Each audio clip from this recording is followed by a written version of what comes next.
City of Anamosa City Council Agenda Regular Session, Monday, January 7th, 2025, 6 p.m. Anamosa Library and Learning Center. 1.0 roll call. Trump. Here. Hay Smith. Here. Tukin. Here. Weimer. Yes. Dan Smith. Here. Calvert. Here. Note all council members are present in chamber. 2.0 Pledge of Allegiance. I pledge allegiance to the flag of the United States of America and to the republic for which it stands, one nation, under God, indivisible, with liberty and justice for all.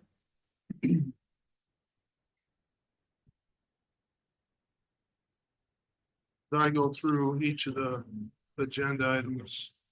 Council will have the right to initial discussion. And then after that, I will go to the public and ask for public comment on the subject item. At which time you can approach the podium, state your name and address of residence. If you are the presenter, you can just come to the podium as I read the agenda item. 3.0 Consent Agenda Review and Approve. There are 3 items before council this evening. Council can make a motion that includes the word consent, which will bring all 3 up for discussion, a possible motion and a vote. Or council can make a motion to individualize the items. Item A, minutes from January 13th, 2025, regular session. Item B, current bills. Item C, liquor licenses. Move to approve consent agenda. Second. Motion by Rich, second by Kay. Council, with that consent motion, we can discuss any of the 3 items. I got a question on curb stop repairs. Jeremiah, do you know if we received 3 bids? I don't believe we did. We've been using the same individual or individuals for, I'm not sure, an undetermined period of time.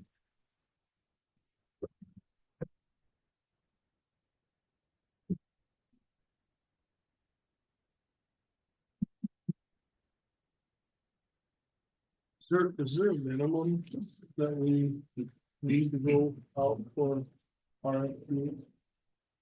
Not required by law, but per our purchasing policy, it states that we will go out. But have to forgive me, I think it says periodically. It might be 5 years, but I'll have to double check on that.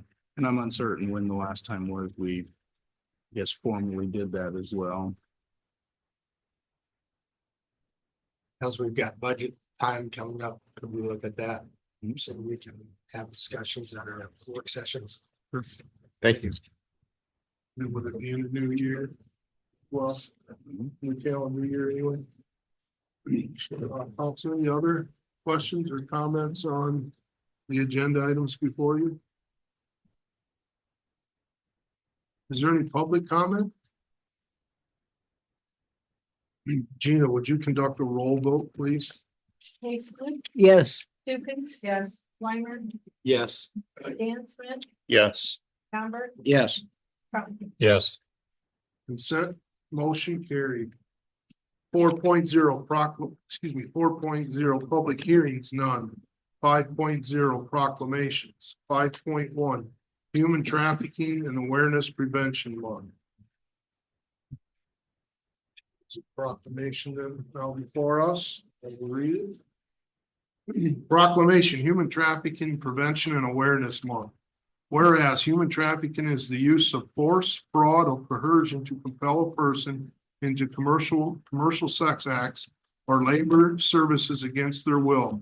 Exploitation of a minor for commercial sex is human trafficking, regardless of whether any form of force, fraud, or coercion was used. There is no such thing as child prostitution. And whereas Iowa has been a concerning rise in labor trafficking cases, particularly among immigration children from Central America, who are often coerced and exploited agriculture and factory work under the pretense of opportunity. A trend mirrored in other rural communities across the nation. Sadly, sexual exploitation often goes hand in hand with labor trafficking, which can also involve illegal arms and drug trafficking in Iowa. And whereas, despite increased advocacy and resources, there remains a stark gap between the number of survivors receiving assistance and the successful prosecution of perpetrators, with fewer than 5% of reported trafficking cases in the Midwest resulting in criminal convictions in 2023. And whereas, despite increased awareness and efforts, human trafficking continues to be underreported and often goes undetected, with the true extent likely underestimated due to its clandestine nature, the ability to hide in rural areas, and the reluctance of victims to come forward. Studies suggest that only about 1% of trafficking victims are identified. And whereas every business, community, organization, faith community, family, and individual can make a difference by working to protect the vulnerable within the sphere of influence, by addressing the problem of internet sex trafficking and exploitation, especially that targeting Iowa's children. Nationwide, we have moved away from a play-based to a screen-based childhood.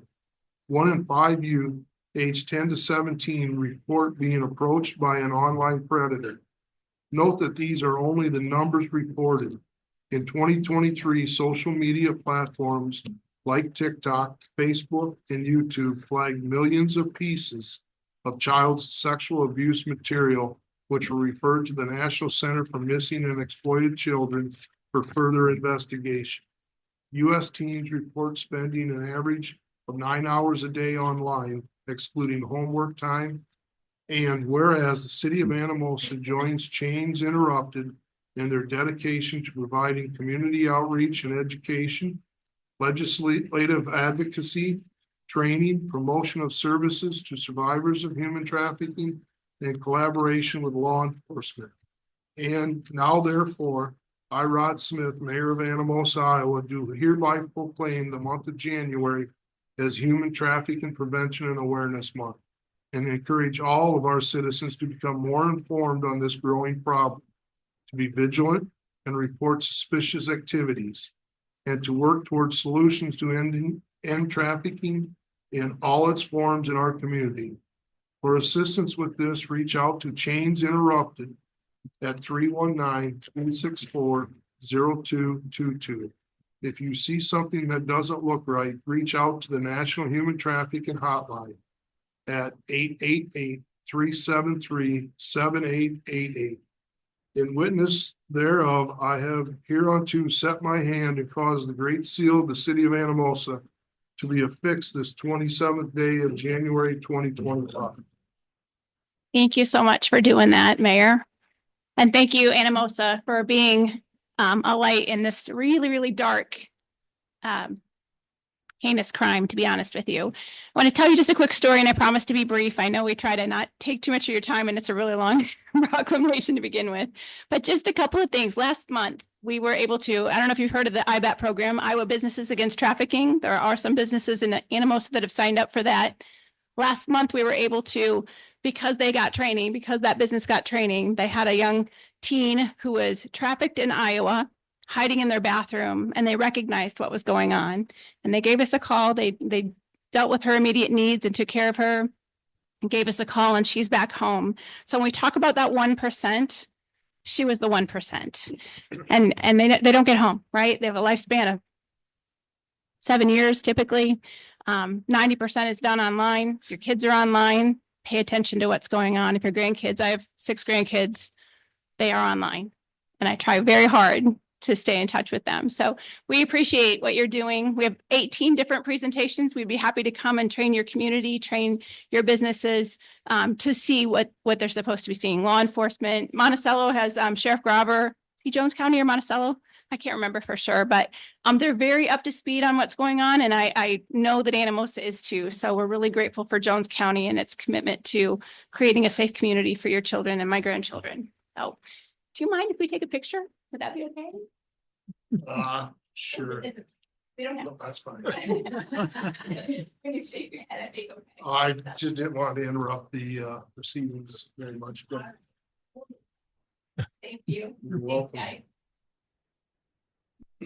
Thank you for all your efforts. We're gonna- Thank you. Thank you very much. Thank you.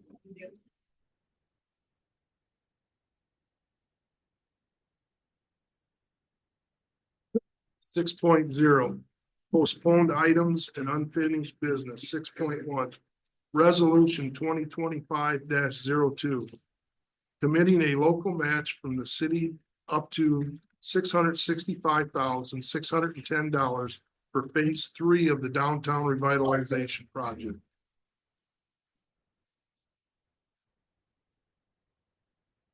Any questions? Derek is here. He can probably answer those for you. I was just gonna wait to see if it was any. In that case, Well, okay, I'll ask. Sure. I noticed from Jeremiah's memo that you said there might be a possibility of altering that number in some fashion. Right. So as some of you recall, last time the state changed the CDBG rules in the middle due to federal regulations changing every handful of years. We got lucky. We weren't impacted by all of them. We were impacted by some of them. This time, for a new application, we'll be impacted by all of them, which includes the Build America, Buy America Act, where 51% of every single, whether it's nail, screw, whatever, has to be made in America. So to be safe, we adjusted the costs that way to inflate them, which requires that all the numbers match in our budget. So when Tom was here in December, that hadn't been officially decided yet by the federal government. It was decided over the Christmas holiday, which was super handy. So what we did is we went back, Tom and I looked at the budget to see if there's a way to inflate that in such a way that we could cover any potential side effect of the Build America, Buy America Act on our supplies. But then our goal will be, if we get the grant, to work with Bethany to value engineer that project back down closer to what the original guidelines and focus was. The project's always going to be more expensive because of those guidelines than it was for the previous two, but our hope is to bring that back down. Also in the application, we have some building owners not sure which way they want to go. There's a couple of different options for them. To be safe, Bethany put in a higher number of those two options. So I'm going to use Starlighters as an example. They're working on a marquee. There's two very different types of marquees they can get. To be safe, we put in the more expensive one from a number format, but they can easily choose the other one that would bring everybody's cost down, theirs and yours included. This is sort of that top level. This is what we feel is the absolute maximum would be asking for the city. Plus, it can be spread out over 2 fiscal years, potentially 3, depending on when we get the grant, when we go out to bid, and when the construction would start.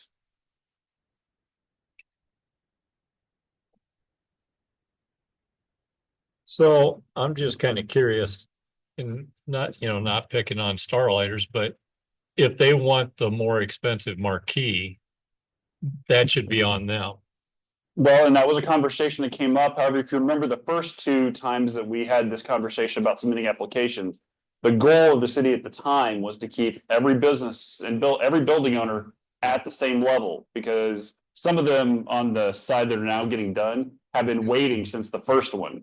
The council showed the south side the first time, the other half of the north side. The goal was to keep all the building owners at the exact same percentage, which if that happens, which we are doing, we're keeping them all at the exact same percentage. But when the cost of the overall project goes up, the state's not going to pay more. If you don't want the owners to pay more, that only leaves the city as the other partner.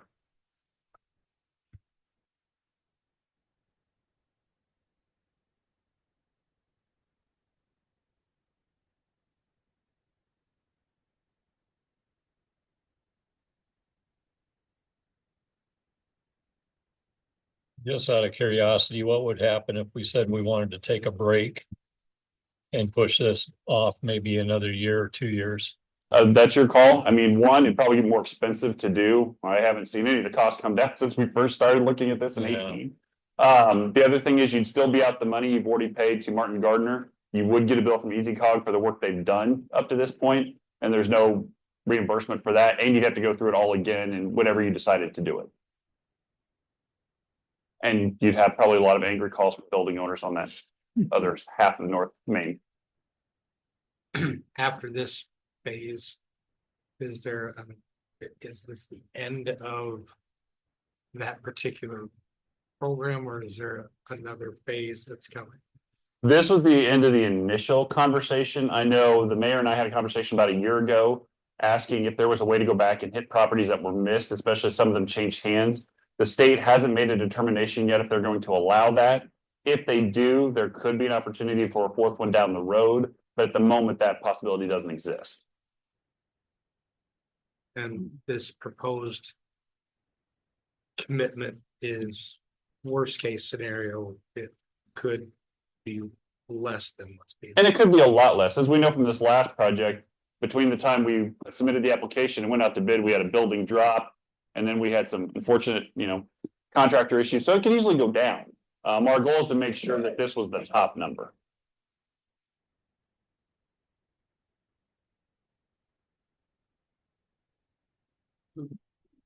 This total that you have presented, Gary.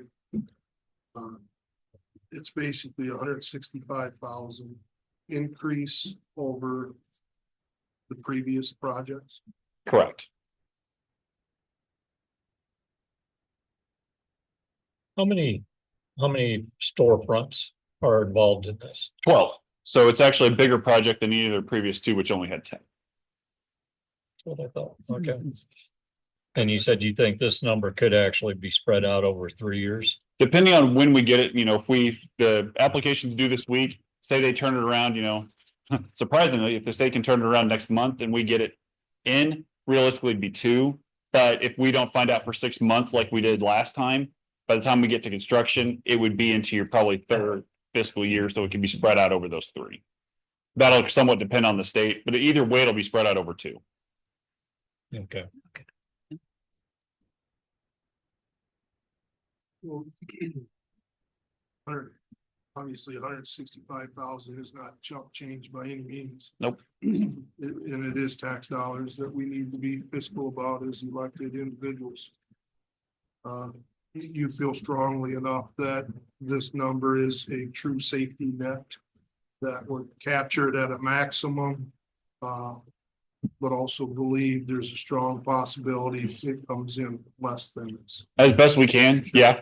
I believe that we inflated it to what we thought was realistic based on where we think, we have 2 years now, 2 projects to show how inflated just inflation between those two. We did the same here, plus added the Build America, Buy America onto it. So we gave ourselves as much wiggle room to lower it as possible. Well, the increase, as much as we would not prefer to have it, is even in private sector, I guess. There is something to be said about if you do not invest in yourself, you really can't expect others to invest in you. This is a significant increase over the previous projects if it toes this line. There is strong momentum in the downtown area. There's a lot of positive energy, a lot of vibe going down. As I mentioned at the chamber dinner, it appears to me people walk the downtown now with a bounce in their step. One they haven't had in a while. So, this phase 3, I would look at as the city's strong commitment to re-enhancing the downtown and bringing that life back. Well, and this would be 32 buildings if all of them stay in it that you've done since the start of this. And with the exception of 1, if you add in this phase, there'd be 2 buildings that are currently not occupied in some form or fashion. When, if you remember the first phase, there were 6 or 7 of them that were completely unoccupied, which is not the case anymore. So the reason you initially did the first one, thanks to the downtown assessment that we had from IEDA, you've fulfilled a lot of those tenants. And this was one of the final ones that you had, was to complete that CDBG process in your downtown. Also, you have the ultimate decision to make. But I would suggest we move forward with this. I'll move to approve the resolution. I'll second. Motion by Todd, second by Kay. Further council discussion? Public comment? Gina, please conduct a roll vote. Tukin? Yes. Weimer? Yes. Dan Smith? Yes. Bamber? Yes. Trump? Yes. Casement? Yes. Thank you. Motion to approve, carried. Thanks, Gary. 7.0 council action items. 7.1 project status update, HR Green. Originally, Melissa was not able to attend. Haley was going to attend in her stead. There was a conflict that occurred. She was not able to make it. All we have is the, Jeremiah, can you Oh. hear me? I can hear you. I am on virtually, so if that is okay. I retract the statement. Could you please state your name? My name is Melissa Clow. I'm with HR Green. And our January update is pretty brief this month. We've been working with the Iowa DOT to complete the award letters and funding agreements for the 3rd Street sidewalk. I believe we are still waiting for one to get that project executed and wrapped up. We have started working on preliminary plans. They will be due on May 20th, 2025. So we are hoping to accelerate that. And when they are ready, we'll be submitting them to Jeremiah for review prior to the DOT submittal.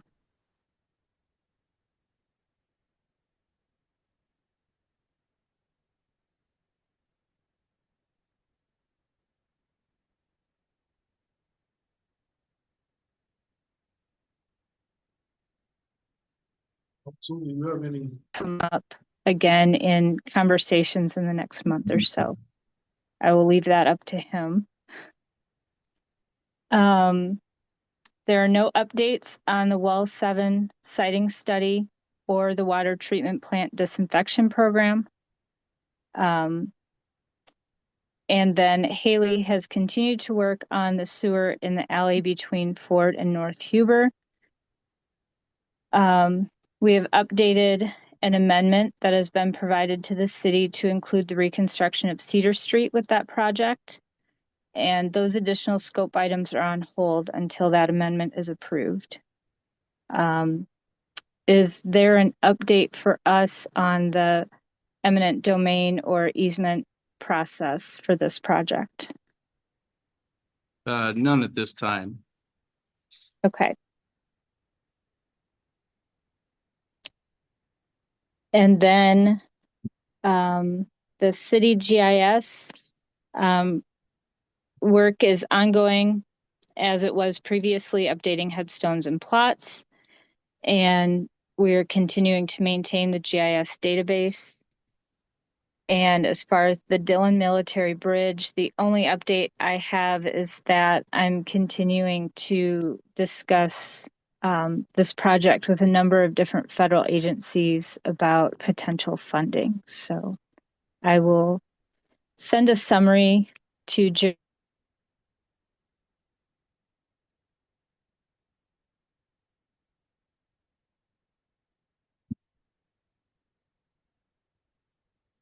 We lose you? No, but I can't control her mind.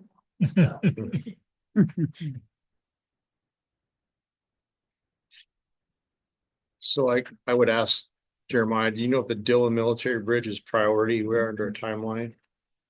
I mean, we are under some time constraints, and I guess it is a priority. As Melissa had mentioned, she's been kind of looking at other options or possibilities depending on the price tag of that.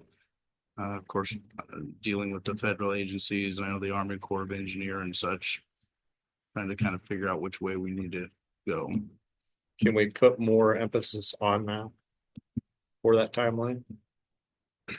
If we had any additional input or comment by other agencies that we apparently partnered with on this. No updates on that, no.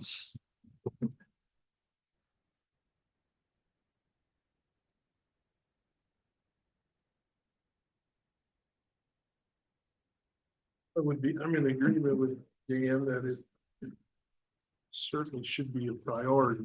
One thing, I don't know if it needs to be a high priority, because one of the last things I would want to miss out on is some type of state or federal funding that could offset the pocketbook on whatever final decision is made. We allow HR Green to do due diligence in possibly securing those revenues. The reason I stated that is we do have other organizations involved in this project.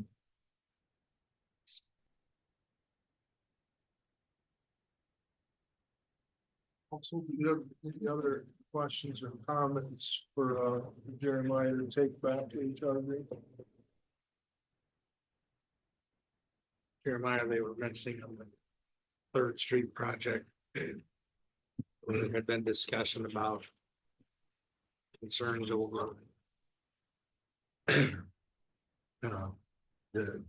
school queuing issues. Do we know where we're at on that information? Yeah, I believe the last that we had discussed this, they were doing the it's not a full-blown traffic study, but a limited traffic study on the flow in that area. Try to determine if or what any traffic ramifications might be of that. I have not heard results on that at this time though. Thank you.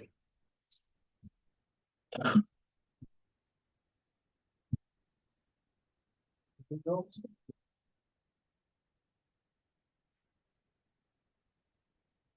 Seven point two, presentation. Fiscal year 26 budget timeline, city administrator. You have a timeline, just drafted it up quick in Word. It's nothing extensive and I don't think it's anything surprising. Just going to be a busy month or so. We're going to have back-to-back meetings for the most part during February. I've highlighted the 10th, March 10th, 24th, and April 14th. These, of course, are the most important days where we start running out of time or running into deadlines. Whereas if we don't get specific resolutions or whatnot approved, it becomes very difficult to get this submitted to the state. So those highlighted ones are really the most important ones. And then I believe I updated the council last week on getting those preliminary, our final budget request to you. It's been a Monday today, so I apologize for that. I will get those either out later tonight or try to get them as soon as I can tomorrow to you so you can have them and look at before we go into our budget meetings. I also tried to split this up to the best of my ability. If any suggestions are on this, we can move this around as well. The main two budget work sessions, though, we've divided up. Essentially, we have all of our, no offense to any departments, but our not so essential departments and essential departments, it's kind of split in that manner. Any questions about this otherwise? So February 3rd and February 17th are the special work session meetings. Mm-hmm. Will those be held here or at City Hall? Number one. Number two, I can't remember from last year. Are those able to be attended by the public, but there is no public input at those? Is that correct? That's correct. They're all open meetings. The public may attend. During those work sessions, it's generally a council work session, so no public comment is generally allowed. Thank you. And I believe we're doing it City Hall. Is that right? I believe we're doing City Hall for both of those special meetings.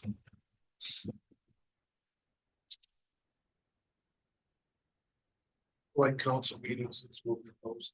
Yes. Yeah.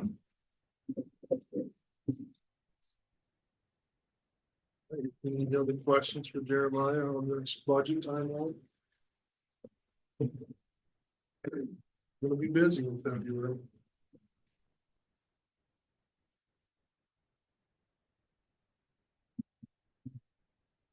Seven point three, presentations, hotel motel grant program applications.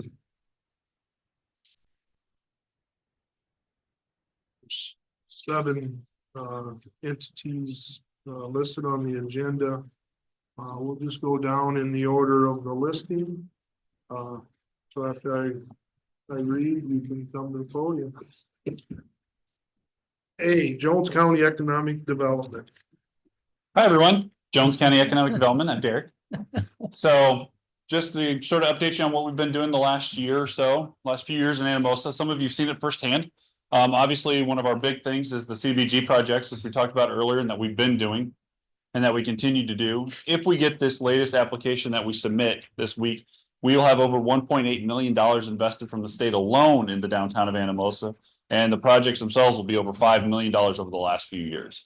So that shows a valid investment in downtown Anamosa. And like I said earlier, we're seeing a lot of those buildings be reused or recalibrated into the type of stuff they want to do, adding more services, adding more businesses to your downtown, which is beneficial for everything from tourism to sales tax to just having people live and work here. So that's a fantastic testament to what Anamosa has done over the last 6 years.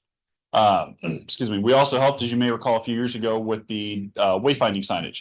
That was a project that the council undertook. We partnered with you all to try to help get that done. Aside from one of the signs, which is unfortunately injured, they're all still up and operating, which is fantastic. And as we need to, Shane and the street department have been great on whether taking signage down, moving it, fixing it as need be. So I think that's been great. And a lot of people say that it's easy to find where they need to go with some of that signage. So the fact that we made it both pedestrian friendly and driver friendly has been a boon to some of the travelers coming to downtown Anamosa. Some of the other things you may not know that we've done or been a while since we've talked about. One is the Brownfields program. And for those of you who don't know, this is a federal grant through EPA, which takes old commercial or industrial properties that have been vacant or underutilized and tries to help figure out what we can do with them. Anamosa happens to have two of them that we've recently worked on. One is the old Collins building behind F&M Bank, and the other one is the old hospital up by the prison. So we got involved with the Brownfields program about a year ago now. It's something that Jones County's never been eligible for. Jones County Economic Development's worked really hard to lobby Dubuque to make sure we could fall under their Brownfields umbrella. What that does is we get assessment testing. We can test for hazards like asbestos, lead, groundwater contamination, as well as try to determine if there's some specialty tech services that might help us determine what to do with the building, planning services, as well as potentially find funding for it. So we worked really hard to get that started last year, and we were able to do those two buildings. Some of you may recall we had two public sessions. Some of you came to one and or the other of them. One was here at the library, and that was for the Collins building. That's been purchased by Arts Court, a local organization. They want to turn it into a Jones County arts facility. And that's something they continue to work on. We got all the hazard testing done, and we are currently working on some grants with them to see if they can't remove the hazards and then start remodeling that building and turning it into a productive use of downtown rather than the eyesore that currently sits there. The other one is the old Anamosa Hospital. We are still waiting on that report, but we had I think it was, September, excuse me, when we had the open house over at the LLC. So people could come in and talk about what they'd like to see in that building, what its best use would be, what people want to see happen to it. Because a lot of people have fond memories of it. Some people helped make that hospital happen. A lot of people in this community were born there. And so it's something that holds a special place in a lot of people's hearts. So once we get that report back, we'll be coordinating with the owner of the property to see what might be out there, as well as if there's other funding that might allow them to do some of that work. So that's something that was huge for us because we've never been eligible for any of the Brownfields assessment money. That was all paid for by EPA and the federal government. We didn't have to do anything for it except just host the open meetings and such. So that was a great boon. The grants are somewhat similar. Unfortunately, we don't qualify for EPA's revolving loan fund because we don't sit in the Dubuque region. I've not been successful in my lobbying efforts for that yet, but I continue to do so. One of the areas where we have had some more success is because of all the work we've tried to do with this, we have gotten EasyCog, our Council of Government out of Cedar Rapids, to apply for a brownfields assessment testing grant. And Jones County Economic Development has offered to help see them through that process as well, since we've done it. If they get that, that will open up assessment testing money for all of Jones County, including Anamosa, and we can add more buildings into the testing phases if we think they qualify. So that's something that we're excited about too. We should know that probably sometime this summer, whether or not EasyCog was successful in that. And that grant would go for 5 years or until the money runs out to do the assessment testing on some of these commercial and industrial underutilized properties. What else? Oh, we've been doing some tourism type stuff. We partnered with Jones County Tourism, the Chambers, and Monticello Main Street to do some partnerships through Travel Dubuque. We started doing some more regional partnerships in terms of that. We got a Dubuque Racing Association grant 2 years running to do regional partnerships for tourism. It's great if they go to Field of Dreams, but where else can they go? Or it's great they go to Camp Courageous, but where else can they go? And how can we spread that wealth around and keep them here maybe 2 or 3 days to enjoy what we have? Because we have a lot of stuff here. For people that don't know it, Pictured Rocks outside of Anamosa is the only climbing facility in the eastern half of the state that's not up in the driftless region. So we have a lot of pull. We have probably 200-300 people a year come through that are rock climbers that come here specifically because they don't have to wait in long lines. It's a great facility to climb, and they like the communities. So that's something that's a benefit to us. And if we keep promoting that, the more we can bring in. Obviously, places like Camp Courageous, Wapsipinicon State Park, we have great events like the Great Jones County Fair, Pumpkin Fest, Christmas City. We have a lot of things that bring people to the region. Can we get them to stay longer? And can we utilize some of the other things like Field of Dreams to create more opportunities for tourism? So that's something we're doing this year. This year, we're actually partnering a little more with our local communities and bringing in influencers to promote some of our very unique and specific amenities that then will go on their TikTok or assumingly TikTok or Instagram or whatever pages are still legal by that point, and going to bring more people into the region. What else? Oh, one of the things we're working on for this fall is that we are working with the schools of Anamosa and Midland to bring in a new computer science curriculum. This is something that if a sophomore, junior, or senior sign up for and they complete it by the end of their senior year in high school, they will have the equivalent of a 4-year degree in computer science through their high school career. They will then have what I'm calling an internship for a few months to see if they could do on-the-job training. And then at the end of that, they will have 3 choices. One, to just, that was fun, I'm done, which we're hoping that's not the case. 2 is to sign up directly with the Night Moves program that trained them and helped train others. Or 3, work with the company that they worked with on their internship and get a direct job offer.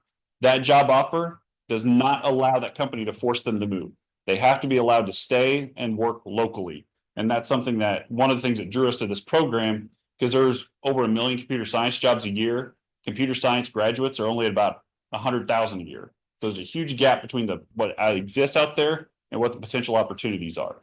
And that's something we hope to take advantage of. That'll be starting at Anamosa and Midland in the fall of 2025. And it'll be a minimum of 3-year program to test run, but our goal is to have it be continuous for the foreseeable future. Beyond that, we do some of the basic things. We do business retention and expansion visits.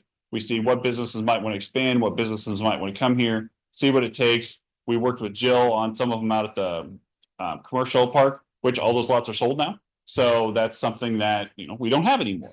So that's something we'll continue to look at. How do we bring new and varied industry to Jones County, especially Anamosa? That's something we have an eye on. What can we do to make that more realistic?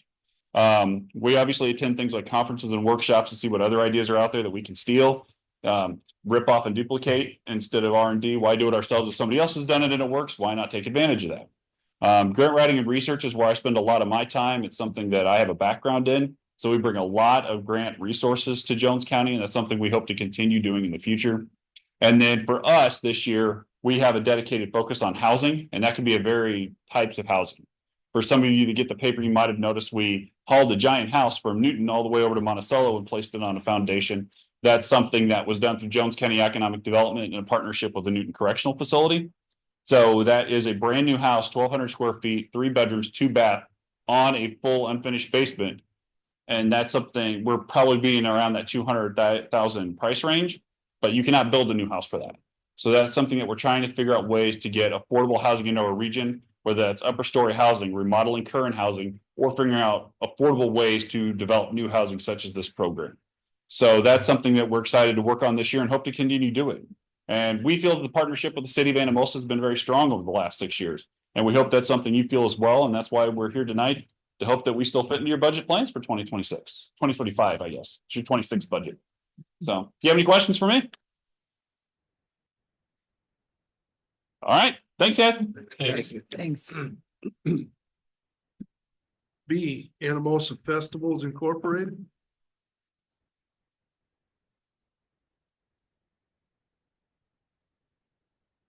Hi, I'm Angela Weinkoff, and I'm here on behalf of Anamosa Festivals. And we are requesting grant funding basically to cover some overhead expenses.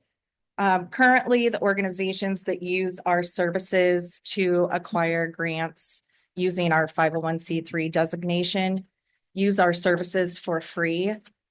So the grant funding that we receive from the council helps offset our insurance expense, our post office box, and any other small trivial fees that we might have throughout the year. So I don't know. I mean, that's kind of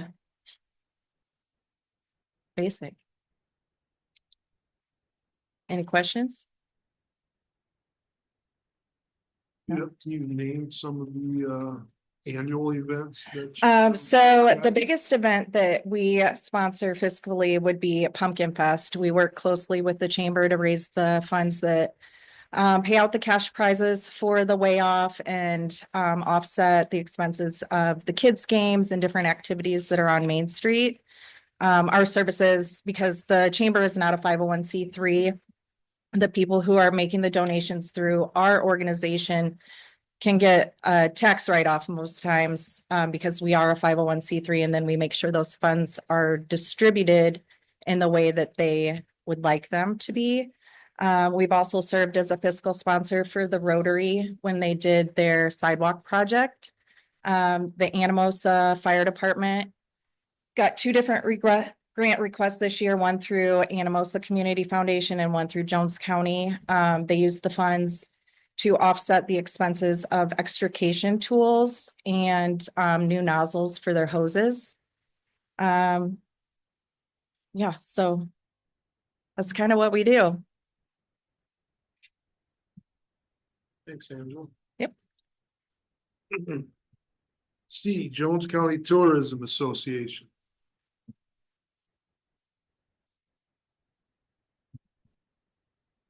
Hello.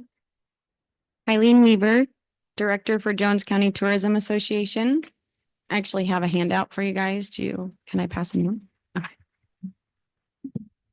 Thank you. Thank you.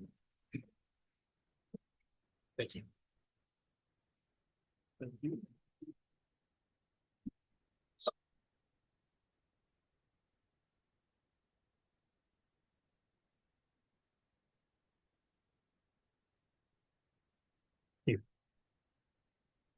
Thank you.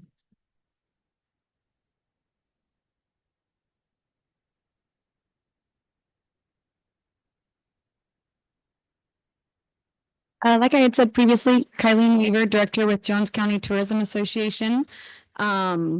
We, first off, thank you guys for your contribution this last year. This last week is my first official year that I have been director for tourism. And I feel like we have really just been off and running. Kind of some of the points like Derek had talked about, bringing people in and not just bringing them in for an event, but showing them, for instance, even when we have the sporting events and things like that, what restaurants there are to eat at, what shops there are to go to, what places have live music. So I feel like our big thing this last year was one, rebranding, which we were able to get a grant for to be able to do our new logo that's on the front of this paper. But the funds really help us be able to do what we do all throughout the year. I am a part-time employee and I'm the only employee that we have. And this last year, I have gone around and been able to do live videos at our parks, as well as at our shops and the restaurants, different members that we have throughout the community. And one of the opportunities that I had through those videos was I actually had an influencer who reached out to me, and she is actually the CEO of Midwest Travel Network. And she has written 3 books, all Iowa-based books. And Jones County as a whole has never been in any of her books. And when she came through, I kind of gave her a tour of our area and showed her what we had, kind of brought her through some of the shops and the restaurants. And she spoke with the shop owners. And I am proud to say that after her visit, we will have one Anamosa restaurant, Tyler and Downing's, who will be in her latest book that's going to be coming out this next year. And then there's one from Monticello as well that will be there. So I was pretty excited about that. And that was her seeing Jones County tourism and our information that was out there and our live videos. And then she went out and she shared it. I feel like through tourism, I love to be able to collaborate with different people, of course, the organizations that we have here in Anamosa, but really trying to reach the broader demographic that there is. And for instance, Sarah, when she came here, she has a different demographic of people that she reaches, and those people are now learning about Anamosa and our area because of the influencer who came by. And then we also had another influencer who was able to come through, Tyler, by Iowa Scenic Views by Foot. And he has over 15,000 people on his page. So I took him through all the different museums that are around. So he went up to the Penitentiary Museum and took some video as well as some photos, and he runs a mile in the area. So just really promoting Anamosa, promoting Jones County as a whole. One of the great things that we were able to accomplish and kick off to kind of start our year is our new web page. And the cool feature I feel like about that is each of our communities, obviously including Anamosa, are represented. And when you go and you click on that page, it has a variety of things. A quality of life is important. So there are parks that are listed there. There are also restaurants that are listed there and shops. And it is still a work in progress since we did just launch. But that was one of the things that I was really excited that we were able to accomplish. And I feel like it will really benefit our community. As far as outreach goes. And then one of the other cool features about this last year was I was able to go and represent Jones County as a whole at the Iowa State Fair. I hosted a booth with Travel Iowa. And so people came up and they asked, what's in Jones County? I know that there's a fair. And so I was able to go through and show them a map that I had and kind of explain a few things and give them pamphlets. So this next year, I really want to focus on being able to have materials to be able to give out to those people. Normally the fair costs $7,000 to host a booth for one day. I was able to, through our resources, hosted at no expense, but I had to try to hurry up and get some merch and some flyers and things done up. And most of our stuff from Anamosa before had the motorcycle museum. So this year is really focusing on bringing the materials, the brochures, and I'm really hoping to have a QR code posted in different businesses and places. So that way people can just scan that and see what there is to do. Like Derek said, there is so much to do here in Anamosa and across Jones County. And if we show people what there is, and that is what I love doing with tourism. So thank you guys for that opportunity. Any questions?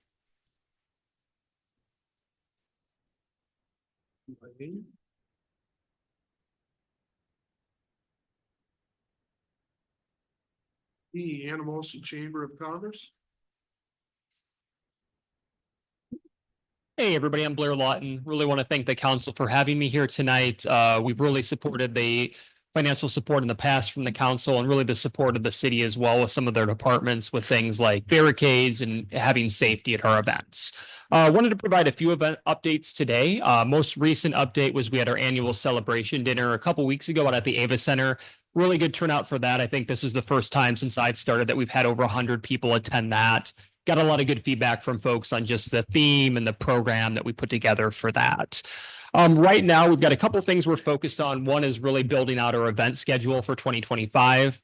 Our next event is going to be a lunch and learn event on February 27th. Melissa Paulson from Rise Counseling and Consultant will be leading a presentation on avoiding burnout at the workplace. We started doing lunch and learns last year, did a couple of those. Excited to start having those quarterly. A lot of our events have the goal of not only getting people in Anamosa engaged, but also bringing new people to town. I think our upcoming Emerald Run 5K is a good example of that. The inaugural event last year, we saw 146 participants, 121 of them were from outside Anamosa.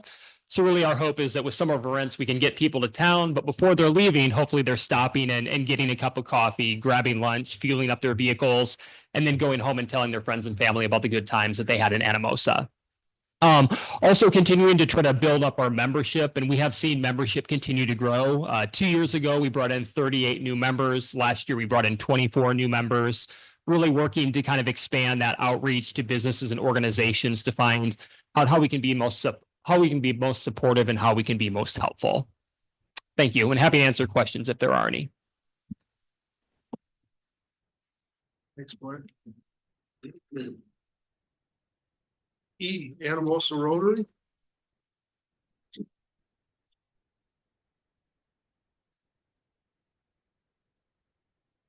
My name is Don Harderson. I'm here representing the Anamosa Rotary. And thank you for your time this evening. The Anamosa Rotary for many years has hosted and put on the fireworks display on the 4th of July.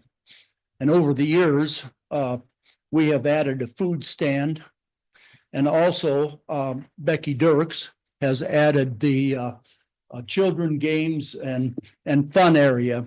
And we've tried to make this a family event every year. And so we want to put on a quality show because I've had many people after the show come up and say, we really enjoy coming to Anamosa for the fireworks because they're from Marion or Cedar Rapids and they have a more difficult time after the show is over of getting out and going back home because sometimes the next day is a work day.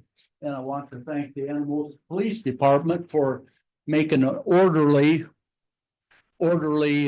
disassemble of the people. As you know, as many things, the cost of fireworks has been increasing every year, and this has been no year different than other ones. We have donations from the public, which is really held steady over the years. The area where we have seen a decrease in donations for the fireworks has been our businesses, even though we update every year, go through the list of donors of businesses and think of new businesses to contact. Our donations from those have gone down. Therefore, tonight, I would like to ask the Anamosa City Council for $3,000, which is the same figure that we had asked for last year. And I want to thank you for your consideration. Are there any questions? Job on the fireworks. Yeah. Thanks, Don. Yeah. Grantwood Art Festival Incorporated. If the council would permit, I received an email earlier today. There was a slight emergency. There were no representatives that were able to attend, but I did receive an email from the president, the Grantwood Art Gallery, Bill Spirsfloggy. He advises, I would first wish to thank you and the city council for your continued support of the Grantwood Art Gallery in 2024. We had documented visitors from 18 different states, including 3 separate dates. where visitors came to the gallery from far away as Alaska. We're currently expanding our efforts to reach out and collaborate with other businesses and nonprofits in Anamosa to increase what we believe is still a tremendous opportunity to promote the history, legacy of Grant Wood in our community and thereby increase tourism and economic growth for Anamosa. Please know how much we appreciate the support we receive and know that we are working diligently to promote our community as the Grant Wood destination to visit. And I believe the application is here. They are requesting $4,500.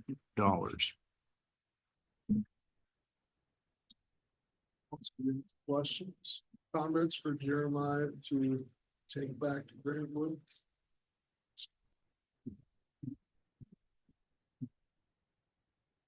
Lastly, item G, Jones County Senior Center.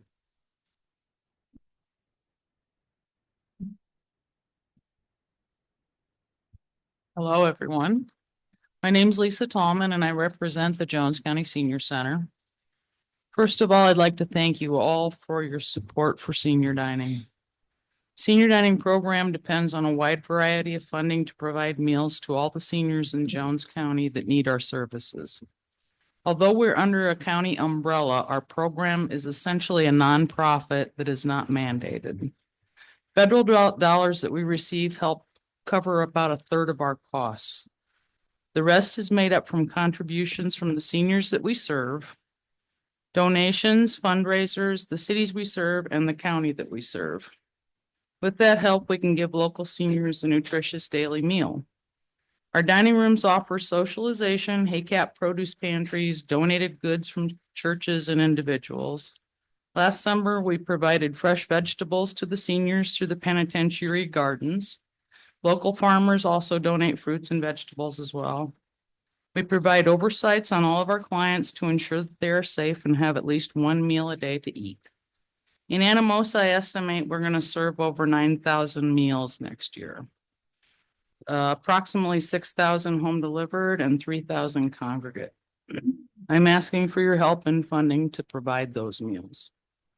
I'd also like to add that if you know anybody that would need our services, it might be a neighbor, friend, somebody in your church, anybody. It's 60 or older and the home delivered folks, isolated, disabled, a lot of folks just don't drive anymore, so they would qualify. And it's very affordable because it's based on a suggested contribution for those folks.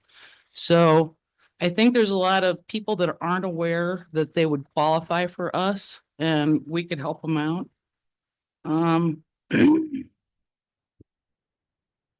If you got any questions, I'd be happy to answer them.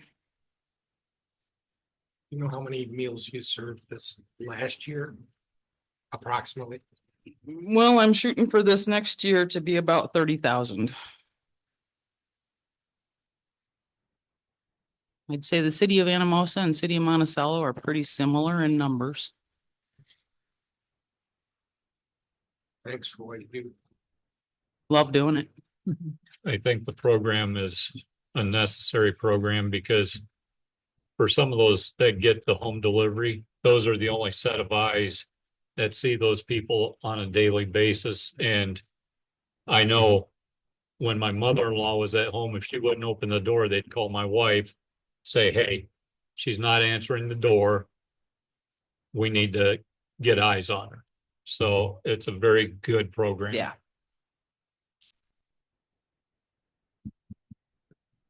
Thanks a lot. Thank you. Those presenters that are still present, a decision will not be made this evening on if you will be funded. That is more to be scheduled in this next month's budget review. Thank you for coming before us to present. All of you will be taken under strong consideration for your request.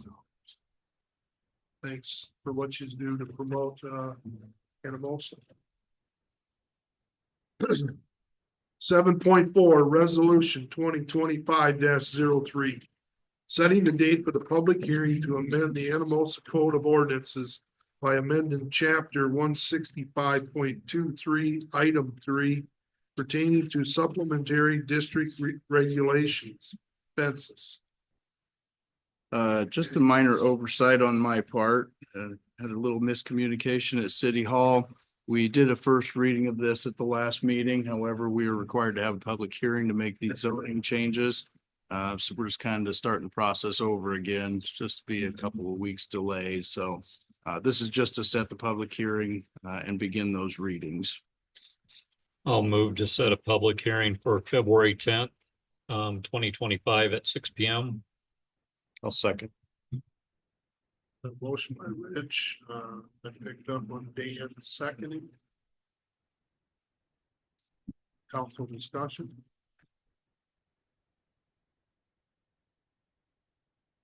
Public comment on the proposed public hearing. Gina, will you conduct a roll vote, please? Weimer, Yes. Dan Smith, Yes. Bamber, Yes. Crump, Yes. Smith, Yes. Tukin. Yes. Weimer. Yes. Motion to set public hearing carried. 7.5, resolution 2025-04, approving the addition of 10 streetlights at specified locations on Old Dubuque Road and Chamber Drive. This resolution is going to look just a little different. This is provided from Alliant Energy. I believe it's been, I don't know, a year or so ago. We had a previous one that was similar to this. Shane's been coordinating with them after receiving some input and requests for some additional lighting in these areas. And again, Shane's been coordinating with Alliant to kind of choose where these should go.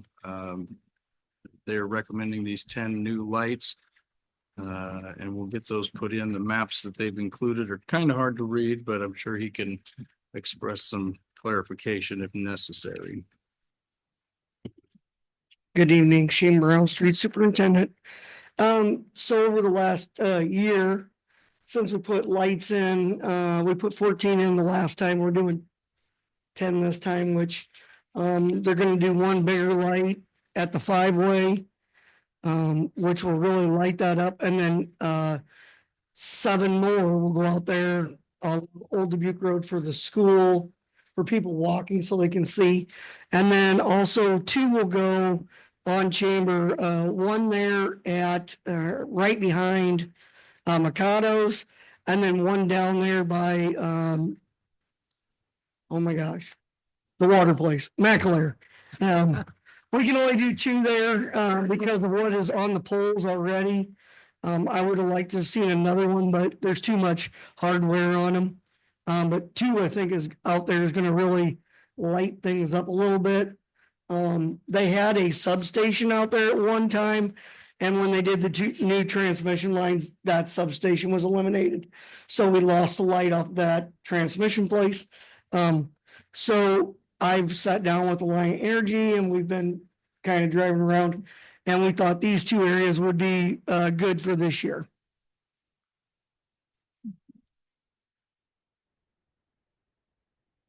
Move to approve. Okay, second by Todd. Council discussion. Public comment. Gina, please. Dan Smith, Yes. Bamber, Yes. Crump, Yes. Smith, Yes. Tukin. Yes. Weimer. Yes. Motion to approve streetlights carried. 7.6, resolution 2025-05. Authorizing the city clerk to obtain a business credit card on behalf of the city of Anamosa. Move to approve. Second. Motion by Rich, second by Dan. Council discussion. Public comment. Dina, please. Bamber, Yes. Crump, Yes. Yes. Tukin. Yes. Weimer, Yes. Dan Smith. Yes. Motion to approve credit card carried.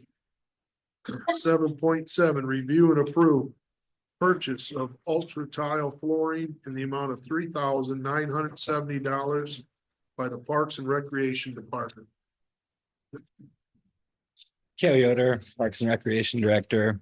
Before you guys go to this, I just do want to add, this will be funded through outside sources. We've gotten a rough estimate of $12,000 between two separate grants in the past several months. So that will all be allocated towards this project to renovate our racquetball room. So that will be kicking off that project for us. This is taking a racquetball court and making. It's a multifunctional fitness area. Yep.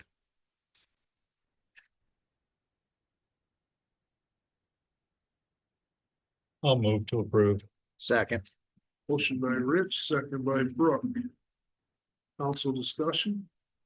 How come you're using tile instead of the poured floor? Instead of the what? Poured. I That's don't know, maybe poured floor is not the correct terminology. Yeah, but- that's just because of the weights. Oh, okay. It'll break. So we need something thicker, more durable, and this will last a lot longer than just the hardwood floor would. We're gonna get a different logo than the War Eagle. That's just. Yeah, that's just no logos on it, unfortunately, but yep.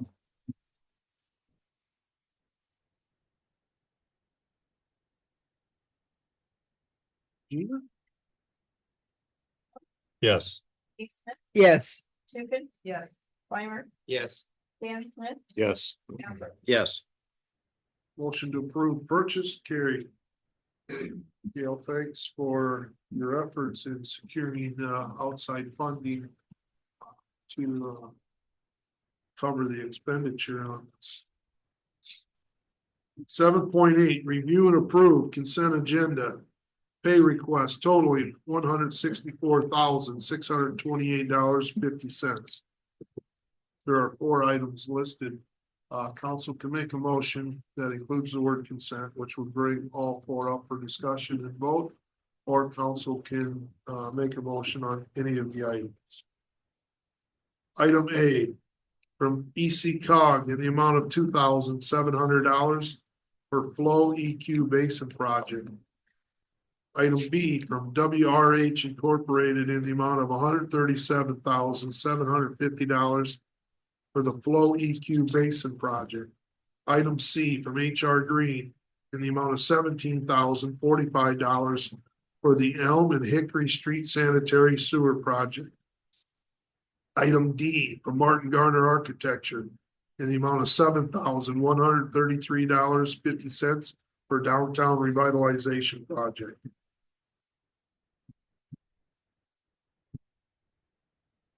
Move to approve consent. Second. By Rich, second by Brooke.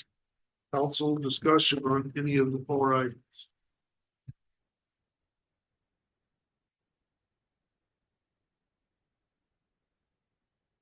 Public comment on any of the items. Gina, could you please conduct a roll vote? Eastman, Yes. Tukin. Yes. Weimer, Yes. Dan Smith, Yes. Bamber. Yes. Yes. Consent motion carried. 8.0 City Administrators Report. 2 items tonight. First of all, I just wanted to let the council know, and some of you may already be aware, the comprehensive plan is underway. The steering committee, the first meeting has been set for February 12th. So that's moving right along. That went out to several different individuals who volunteered to be a part of that group. So I think there's a good spread of different individuals. And of course, it'll expand beyond that as they do more research and start reaching out to other members of the public, organizations, individuals, business owners, a whole swath of individuals, but it's moving right along. The second thing I just wanted to highlight before we get more busy than we are right now with budget time, the required property tax public hearing that's scheduled for the 24th of March.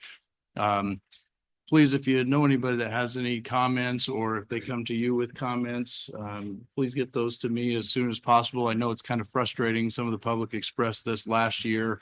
By this new law, we're required to have this public hearing, but it has to be a separate meeting from the other meetings. So it's difficult to schedule that. predict if there's any comments or questions or suggestions, and then schedule another public meeting outside of that. So we don't have a lot of time to do that. That meeting's set for 5:30 that evening, and then we'll have the normal council meeting at 6. So it leaves very little time for any comments. But I do want to hear anything that anybody has to say, and we'll certainly try to get that information out or have any conversations leading up to that time with anybody who's interested. That's all I have. Also, do you have any questions or comments for Jeremiah? Thanks for that report, Jeremiah. 9.0 Mayor and Council reports. 9.1 Mayor's report. All I'd like to state is I was in attendance at last week's chamber event dinner. As Blair spoke of earlier, it was very well attended.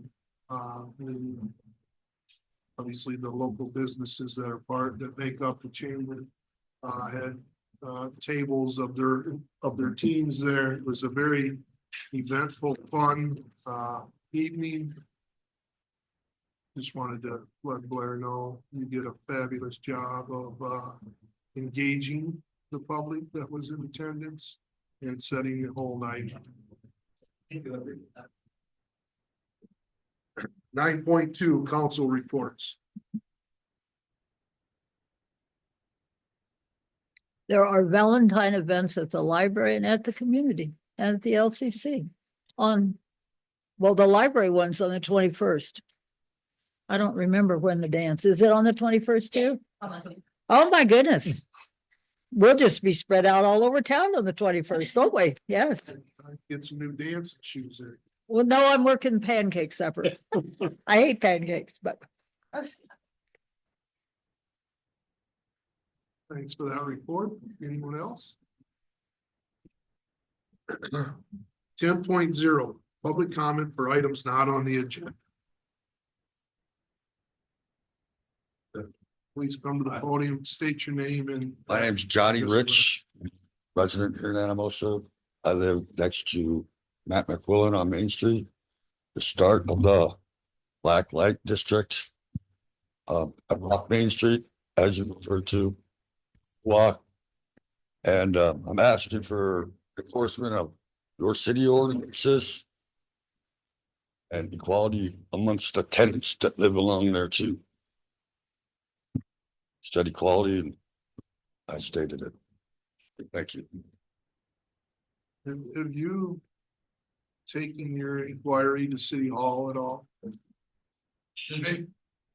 You're inquiring about enforcement of our ordinances. I'm just curious, have you approached City Hall? Authority figure, which one decides? I talked to him, I talked to the chief, but either one, I understand that there's a civil issue that I handle to the courthouse.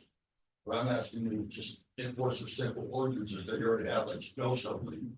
I walked up there, there's specifically three driveways along the way that are not shoveled. Well, if I don't shovel my driveway, I get ticketed or charged by the mayor phone. And I don't know who hires him either, but you just asked for your sake. I'm one of them that walks. But I also live along there too. So the jail, the release, all that stuff comes right by my house.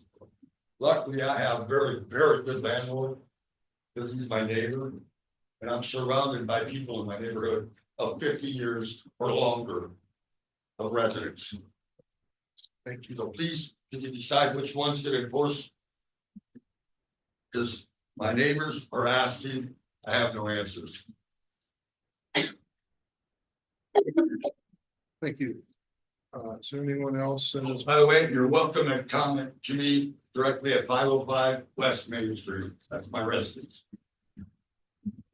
Anyone else that has public comment for items not on the agenda? Gail Yoder, Park and Rec Director.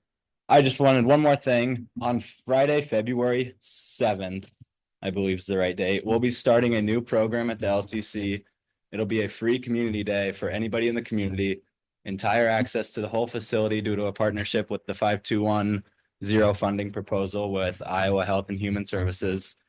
So we will be doing that. We'll be having some activities and it'll just be free entry to the LCC all day. So I wanted to put that out there for everybody. Thank you. One issue that, as long as we're talking about ordinances, I'm not a daily walker, but I have walk occasionally, and I have noticed just in my part of Anamosa that people are not paying attention to the ordinance about parking their vehicles over the sidewalks in their driveways. There is an ordinance that we have that says that you are not to be parking your cars so that they block those sidewalks. I'm lucky enough I can maneuver around them, but there are other walkers out there that I think just as a courtesy, we need to remember to make sure that our cars or work trailers or boats and other trailers aren't blocking sidewalks. Scott? Is there anything else? 11.0 adjournment. This evening's meeting is adjourned. Thank you everyone for coming out this evening.